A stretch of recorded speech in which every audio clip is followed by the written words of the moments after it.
Serial Kumkum Bhagya में होने वाला है अब हाई वोल्टेज ड्रामा, जहां पे एक तरफ अब स्मिता के मुंह से निकल चुका है सारा सच। उसने पायल के सामने उगल दिया है कि उसका बेटा है शिवांश। शिवांश उसका सगा बेटा है। ये बातें सारी की सारी सुन रहा होता है पीछे से रौनक, और रौनक के तो पैरों तले जमीन खिसक जाती है। वो अपनी माँ स्मिता जावेरी के पास आके उससे कहता है कि मुझे सारा सच जानना है, और अगर मुझे सारा सच नहीं बताया तो मैं शिवांश को मार डालूंगा। लेकिन इस बात पे चांटा खा लेता है हमारा रौनक स्मिता जावेरी के हाथों से, और वो बता देती है कि मेरे पहले पति से जो बच्चा था वो है शिवांश, तुम्हारा बड़ा सौतेला भाई है शिवांश, और तुम्हें उसे अपना लेना चाहिए। मुझसे एक बहुत बड़ी गलती हो गई थी अपने अतीत में, और जिस वजह से मेरा बेटा शिवांश मुझसे इतनी ज़्यादा नफरत करता है, मैं उसे छोड़ के चली गई थी बिल्कुल छुटपन में ही।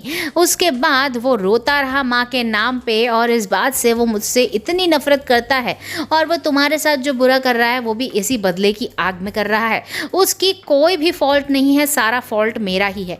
ये बात जब रौनक सुनता है तो पीछे पीछे कांति भी सुन लेता है, यानी स्मिता का पति। अब तो ये जो राज है वो राज नहीं रहा, अब ये सबके सामने आ चुका है। अब कांति और रौनक क्या रिएक्ट करेंगे ये देखना मज़ेदार होगा। क्या कहीं ऐसा ना हो कि स्मिता जावेरी की बैंड बज जाए। और दोस्तों, पॉजिटिव साइड देखा जाए तो शिवांश और रौनक अब एक होते हुए नजर आने वाले हैं, लेकिन इतनी जल्दी ऐसा नहीं होगा, क्योंकि अभी फिलहाल तो स्मिता जावेरी बहुत परेशान होगी अपने दोनों बेटों को लेकर। वो यही चाहेगी कि उसके दोनों बेटे मिल जाएं, लेकिन अभी तो आग लगी ही है, क्योंकि अब शिवांश के ऊपर जो गाज गिरी है वो पायल की वजह से गिरी है। अब प्रार्थना लेगी पायल से बदला, करवाएगी उसे जेल के अंदर। अब जेल के अंदर पायल जब जाएगी तो पायल के साथ साथ रौनक भी एंट्री होने वाली है, क्योंकि स्मिता ये बात जानती है कि रौनक और पायल ने मिलकर ये कांड किया है।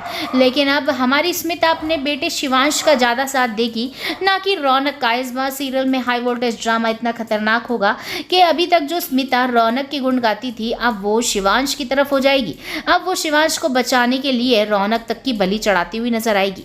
कहीं ऐसा ना हो कि अब रौनक जावेरी अपनी माँ स्मिता से भी नफरत करने लग जाए। लेकिन बहुत जल्द ही दोनों भाइयों का भी मिलन होगा, लेकिन इसमें अभी कुछ वक्त है। तब तक आप एंजॉय करिए सीरियल और देखते रहिए सीरियल कुमकुम भाग्य। वीडियो पसंद आया तो एक लाइक बनता है।